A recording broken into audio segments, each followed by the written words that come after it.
करे हो। हरे बिनु रे होरिला के ओ बरिया त झहर झहर करे हो। एकरे पहर रुक्मणी सुतली सपन एक देखाली हो।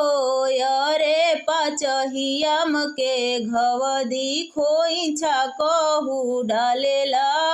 अरे पाचहियाम के खवदी खोइछा केहू डालेला।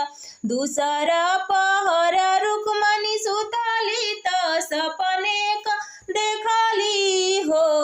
अरे कोरी नदियावा के दहिया जंगल केहू धइल हो।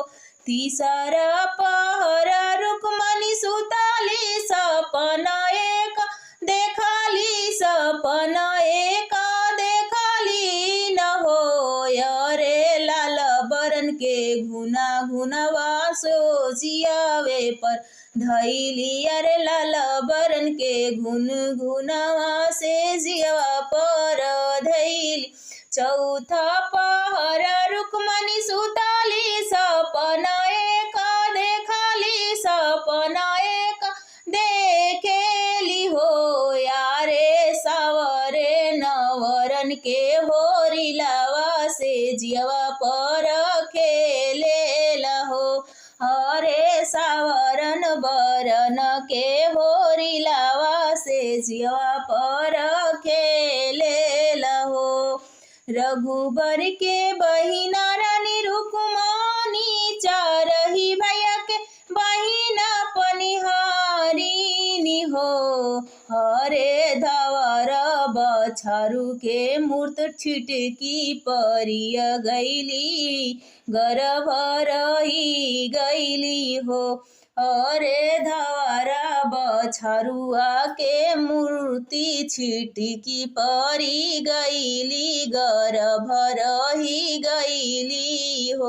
भैया जे बैठे जेवन रावा भौजी अगिया लावेली हो। प्रभु राउर बहिनी गर्भ जानवेली थूकिया थूक घर भरे हो। प्रभु राउर बहिनी गर्भ जानवेली थूकिया थूक घर भरे हो।